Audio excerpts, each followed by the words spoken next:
सालों से लोग ऐसे खुलासे देखते आ रहे हैं जिनमें बैंकों को चूना लगने की बात सामने आती रही है। कभी विजय माल्या 9,000 करोड़ लेकर विदेश भाग गया, तो कभी नीरव मोदी और उसके मामा मेहुल चोकसी की जोड़ी ने पीएनबी बैंक को करीब 13,000 करोड़ रुपए का चूना लगाया। विजय माल्या, नीरव मोदी और मेहुल चोकसी की तिगड़ी ने बैंकों को कम से कम 23,000 करोड़ रुपए का चूना लगाया है।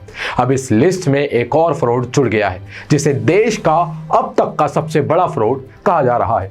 इसके तहत सूरत की एबीजी शिपयार्ड ने एक नहीं, दो नहीं, तीन नहीं, बल्कि 28 बैंकों के समूह को करीब 22,842 करोड़ रुपए का चूना लगाया है और इसे बैंकिंग इतिहास में अब तक का सबसे बड़ा घोटाला कहा जा रहा है।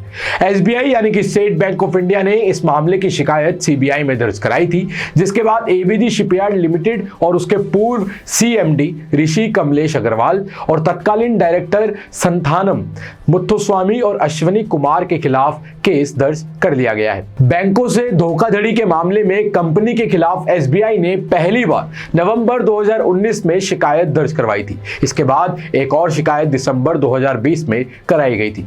एसबीआई की ओर से जारी एक बयान में कहा गया है कि कंपनी को 2 दर्जन बैंकों के कंसोर्टियम यानी कि बैंकों का समूह ने कर्जा दिया था, लेकिन खराब प्रदर्शन की वजह से नवंबर 2013 में इसका जो खाता है वो एनपीए यानी कि नॉन परफॉर्मिंग एसेट बन गया था। कंपनी को उबारने की कई कोशिशें हुई, लेकिन ये सफल नहीं रही। हालांकि आईसीआईसीआई बैंक इस कंसोर्टियम में लीडरशिप की भूमिका निभा रहा था, जबकि आईडीबीआई बैंक इसमें दूसरे नंबर पर था। लेकिन सबसे बड़े सार्वजनिक बैंक होने के नाते सीबीआई में एसबीआई ने ही शिकायत दर्ज करवाई। अब यहां जानते हैं कि किन बड़े बैंकों को कितना चूना लगाया गया है। तो आईसीआईसीआई बैंक को 7,079 करोड़ रुपए का चूना लगाया गया, आईडीबीआई बैंक को 3,634 करोड़, एसबीआई बैंक को 2,468 करोड़, बैंक ऑफ बड़ौदा को 1,614 करोड़, पीएनबी बैंक को 1,244 करोड़, इंडियन ओवरसीज बैंक को 1,228 करोड़ और एलआईसी को 136 करोड़ रुपए का चूना लगाया गया। अब आपको बता दें कि एबीजी शिपयार्ड लिमिटेड का कामकाज गुजरात में होता है। कंपनी गुजरात के दहेज और सूरत में पानी के जहाज बनाने और उनकी मरम्मत का काम करती है। अब तक कंपनी 165 जहाज बना चुकी है, इनमें से 46 विदेशी बाजारों के लिए बनाए गए थे। आपको बताते हैं कि क्या है पूरा मामला। तो स्टेट बैंक ने कहा है कि विश्वव्यापी मंदी की वजह से कंपनी का कारोबार चरमरा गया। कमोडिटी की मांग में आई गिरावट से शिपिंग इंडस्ट्री को झटका लगा। कंपनी के जहाज बनाने के कई ठेके रद्द हो गए, लिहाजा जहाज बनने के बाद भी इन्वेंट्री में पड़े रह गए। इससे कंपनी के पास वर्किंग कैपिटल की कमी हो गई और ये घाटे में आ गई। इसके बाद से कंपनी डूबने लगी। शिपयार्ड कंपनी को पुनः खड़ा करने की कई कोशिशें की गई। सीडीआर मैकेनिज्म के तहत मार्च 2014 में उसे रीस्ट्रक्चर किया गया। कंसोर्टियम के सभी बैंकों ने इसमें भाग लिया, लेकिन चूंकि शिपिंग इंडस्ट्री लगातार गिरावट में रही, इसलिए कंपनी को जीवित नहीं किया जा सका। एसबीआई के मुताबिक शिपयार्ड कंपनी ने अपने सबसे बुरे दिन देखे और उसके ऑपरेशन को दोबारा जिंदा नहीं किया जा सका। कंपनी की रीस्ट्रक्चरिंग फेल होने के बाद इसका खाता एनपीए में चला गया। इस केस में फ्रॉड का जो भी मामला है वो फंड के डाइवर्जन को लेकर है, बैंकों का भरोसा तोड़ने को लेकर है।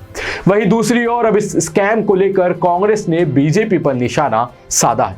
कांग्रेस प्रवक्ता रणदीप सिंह सुरजेवाला ने रविवार को चंडीगढ़ में एक प्रेस कॉन्फ्रेंस कर कहा कि यह सीधे सीधे जनता के पैसे की चोरी थी, लेकिन सीबीआई और एसबीआई और मोदी सरकार ने पूरे मामले को ब्यूरोक्रेटिक जाल में फंसाकर उलझा दिया। सिर्फ फाइलें इधर से उधर होती रही। उन्होंने आगे कहा कि 2019 में ही जब कंपनी का खाता फ्रॉड घोषित हो चुका था, तो उसके खिलाफ एफआईआर दर्ज क्यों नहीं की गई। राहुल गांधी ने भी इस मामले पर ट्वीट करते हुए कहा कि मोदी काल में अब तक 5,35,000 करोड़ रुपए का बैंक फ्रॉड हो चुका है।